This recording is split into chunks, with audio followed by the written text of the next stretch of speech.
Funcionários ouvidos relataram pressão, o termo usado por um deles é leve ameaça pela assinatura dos papéis. Depois do e-mail de demissão, os funcionários receberam os documentos de encerramento do contrato de trabalho para uma assinatura. No meio deles estava o severance package. Zuckerberg prometeu 16 semanas de salário aos funcionários, além de 2 semanas adicionais por cada ano trabalhado. Também incluía no plano oferecido a extensão do plano de saúde por 6 meses. No Brasil, as promessas não foram inteiramente cumpridas, segundo os próprios funcionários. As informações eram referentes ao aplicado nos Estados Unidos, apesar de Zuckerberg dizer que seu comunicado que localmente as condições seriam equivalentes, o que foi oferecido aos funcionários brasileiros passou longe. Com FGTS, multa de 40% e rescisão a pagar, valores que a Meta não arcaria nos Estados Unidos, a empresa possivelmente apenas complementou o valor restante entre o prometido e o que era direito dos funcionários. Apesar dessa conclusão chegarem, os 2 funcionários ouvidos, não existem informações oficiais sobre a discrepância do cálculo. A extensão do plano de saúde também foi adaptada ao contexto brasileiro. Em vez de 6 meses prometidos, os funcionários daqui receberam apenas 3, segundo contaram ao Intercept. O bônus estava atrelado à assinatura de um documento ao qual o Intercept teve acesso. Ao assinar, o ex-funcionário concordava com os valores oferecidos pela Meta como complemento aos benefícios legais, mas também concordava em não processar a empresa e que manteria em sigilo sobre os termos de sua demissão. Ao não assinar, o ex-funcionário receberia apenas o valor determinado por lei. A empresa definiu um prazo para a devolução do documento assinado e ambos os funcionários ouvidos relataram pressão. O termo usado por eles é de leve ameaça pela assinatura dos papéis. E satisfeitos com o não cumprimento do que Zuckerberg alardeou, os ex-funcionários reclamaram com o RH, mas tudo o que conseguiram foram igualar o tempo de duração do plano de saúde com o odontológico. É como se os países que não são dos Estados Unidos fossem uma segunda classe, desabafou um deles. Gente, estamos chegando aqui no final da live. Essa matéria é muito importante, ela merece ter uma repercussão muito maior. É uma conversa que eu ouvi nos bastidores a respeito das empresas de tecnologia. Olha o solzinho na minha cara. E é importante que vocês mandem superchats para a gente fechar bem a nossa live. Faltam R$46, só tivemos uma contribuição da Sandra Araújo e a gente precisa muito da ajuda de vocês para manter aqui as lives da Folha Democrata, gente. A Folha Democrata cobre muito bem as questões da esquerda e também questões trabalhistas aqui. É uma bandeira, pessoalmente, me atrai bastante. Pressão dos investidores. Inspirado na demissão da Meta, o TCI, um fundo de investimentos da Alphabet, controladora do Google, pediu a Sundar Pichai, CEO da gigante, a redução do número de funcionários da empresa. Com a desculpa de alteração de prioridades, o Google atendeu o pedido e demitiu cerca de 12 mil funcionários. O anúncio ocorreu no fim de janeiro, mas as demissões no Brasil só aconteceram em 10 de fevereiro. Nesse meio tempo, os funcionários foram largados à sua própria sorte. Estamos vivendo um momento de extrema tensão até que as decisões sejam tomadas, me disse Antônio, funcionário do Google, 2 dias antes das demissões acontecerem. Para uma empresa que sempre se pautou no bem-estar e na saúde mental dos seus funcionários, sabemos que muitos que estão passando por momentos de ansiedade generalizada e pânico. Não ficou claro aos funcionários, nem mesmo nas justificativas das demissões, como a empresa chegou ao número de pessoas que seriam demitidas em cada equipe e em cada país. Os desligamentos aconteceram na manhã de sexta-feira. Mais de 60 pessoas foram mandadas embora de uma vez, cerca de 4% dos funcionários do Brasil. Segundo Antônio, não era possível saber quem foi demitido ou não. Para tentar descobrir, os funcionários organizaram uma força-tarefa para enviar mensagens uns para os outros em chats internos, coordenando uma ação pelo WhatsApp. Os que não recebessem as mensagens estariam sem acesso ao sistema, logo demitidos. A competição por funcionários talentosos na indústria de tecnologia diminuiu significativamente, o que permite que a Alphabet reduza a remuneração por funcionário. Os funcionários desligados apenas receberam um e-mail em seu endereço de e-mail pessoal, pois haviam perdido acesso às ferramentas de trabalho. O funcionário que falou conosco não foi demitido, mas se compadeceu por seus companheiros de trabalho, inclusive seu próprio time, que foram dispensados. Foi frio e impessoal, ele resumiu. No mesmo dia em que anunciou as demissões, a Pichai recebeu outra correspondência do TCI. Nela, o fundo diz estar animado em ver que o Google agora está tomando algumas medidas para dimensionar corretamente a base de custos, mas que a administração precisará ir além. Além de elogiar o movimento, o TCI acredita que mais de 20% do total de funcionários da empresa deveria ser cortado. A decisão de cortar 12 mil postos de trabalhos é um passo na direção certa, mas não reverte nem o fortíssimo crescimento no quadro de funcionários de 2022. O fundo sugere que o Google retorne ao contingente de funcionários que possuía no fim de 2021. A carta do TCI aproveita a oportunidade para reforçar que demitir não é o suficiente.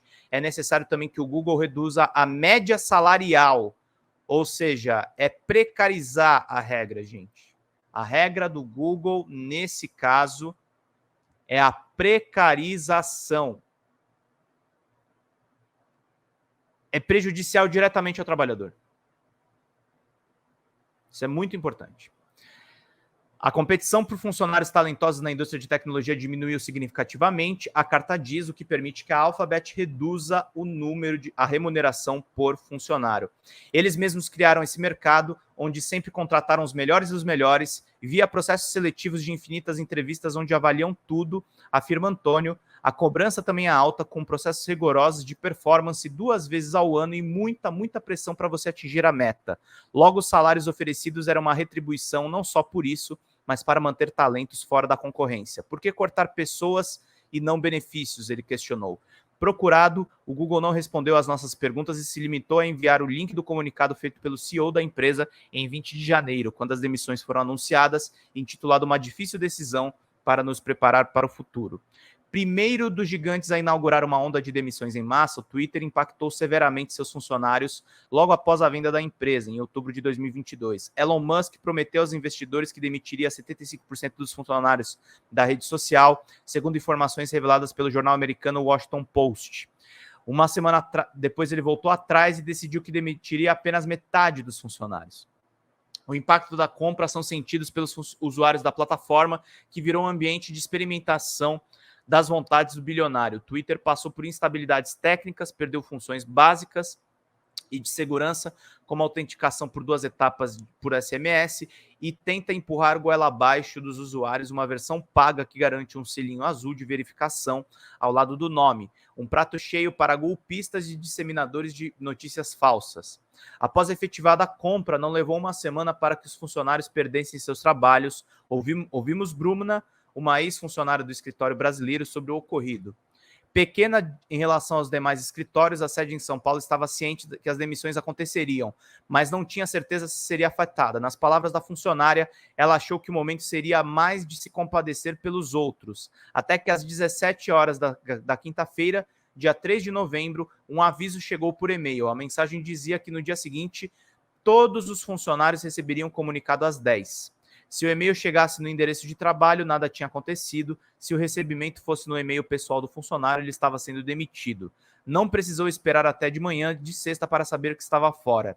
Demorou uma semana até o RH entrar em contrato e confirmar a sua demissão. Ainda na quinta-feira, trabalhando até mais tarde, o e-mail dela se desconectou automaticamente enquanto escrevia uma mensagem. Pelo celular também não era possível acessar. Ao tentar entrar na ferramenta de mensagens de trabalho, o acesso também falhou. Ela avisou a equipe e todos os funcionários começaram a checar os seus acessos. Antes mesmo do anúncio oficial, quem havia sido demitido já sabia. Às 10 horas, o e-mail de demissão chegou em seu e-mail pessoal, mas não haviam informações além do que ela já sabia. Demorou uma semana até o RH entrar em contato e confirmar a sua demissão. No mesmo dia que as demissões aconteceram, Elon Musk anunciou em um tweet que os funcionários impactados pela demissão no Twitter receberiam um severance package de 3 meses de salário. O pacote de benefícios também incluiria ações da empresa que os funcionários tinham direito e a extensão do plano de saúde ou um valor em dinheiro correspondente. A funcionária que ouvimos afirma não ter recebido nada além do que é garantido pela lei trabalhista brasileira. Reportagem publicada em janeiro de 2023 na revista americana Wired aponta que nos Estados Unidos os funcionários também ficaram com as mãos abanando, tirando o coletinho da empresa. Aqui sempre teve uma cultura de que se vira sócio, aquela coisa de mente de dono, sabe? A XP é provavelmente uma das empresas com essa cultura mais forte. Foi assim que Fernando, funcionário da XP, corretora de investimentos brasileira, descreveu a cultura organizacional da empresa para o Intercept. Ele segue empregado, mas acompanhou as demissões em massa que a empresa vem promovendo desde novembro de 2022. A XP é um braço do Itaú, tá, gente? Um braço de investimentos. E é muito importante ainda que vocês mandem superchats. A gente já está acabando a live daqui a pouco. A XP levou o conceito de vestir a camisa da empresa no sentido literal e é famosa por seus coletinhos pretos e com logo branco e com a bandeira do Brasil. Na hora da demissão, porém, não bastou vestir o colete da empresa. Entre os demitidos, conta Fernando, havia pessoas com alta performance e até funcionários sócios que possuem participações na empresa pelo seu desempenho. Demitiram pessoas que estavam apostando e dando sangue para chegar a ser sócios e manter o lucro dos lá de cima, ele analisa.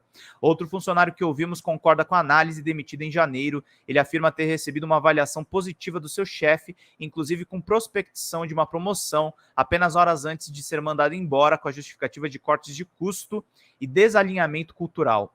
Outro funcionário ouvido pelo Intercept cogita que as demissões podem ter começado por quem ganhava muito acima da faixa de salário e seus cargos, mesmo que isso vai contra o discurso da empresa que só depende de você. Independe de qual seja o real motivo, como é comum das empresas que refletem a Faria Lima, o discurso meritocrático da XP só existe enquanto não afeta os lucros. A gente ficava tenso se na outra semana seríamos uns dos desligados. Depois de iniciadas as demissões, ainda segundo o funcionário, o CEO da companhia, o Thiago Mafra, teria dito em uma reunião geral com os funcionários que cada um deveria trabalhar por dois e que quem não estava disposto a isso não teria espaço na empresa. Era normal começar a trabalhar às 9 e parar às 19h30 e 20 todos os dias. E o bônus não era nada transparente, então ninguém sabia se o bônus de alta performance era realmente um valor do que se você só fizesse a sua carga de trabalho normal, disse um dos funcionários demitidos. Segundo eles, os empregados costumavam trabalhar até durante as férias, com a anuência do RH da empresa. Além do discurso de Mafra, os times também teriam passado a ser pressionados a buscar mais redução de custo nas operações. Não tem nenhuma fala explícita dizendo que que não reduzirmos os custos será reduzindo as pessoas, mas esse é o entendimento que todos estamos tendo, um dos funcionários relata. Segundo ele, em vez de fazer uma grande demissão, a empresa fez levas de demissões menores que chamavam menos atenção. Isso fez que o clima do escritório ficasse tenso, relatou o funcionário entrevistado, como se acontecessem várias ondas, a gente ficava tenso. Se na outra semana seríamos uns desligados, o sentimento parece ser que pausaram as demissões, já foi o que tinha que ir, mas podem ocorrer mais se as metas de redução de custos não forem batidas ao longo do ano. Gente, a matéria é grande. Parabéns ao Intercept, ao Paulo Vitor Ribeiro pela matéria. Eu vou ler o final dela amanhã,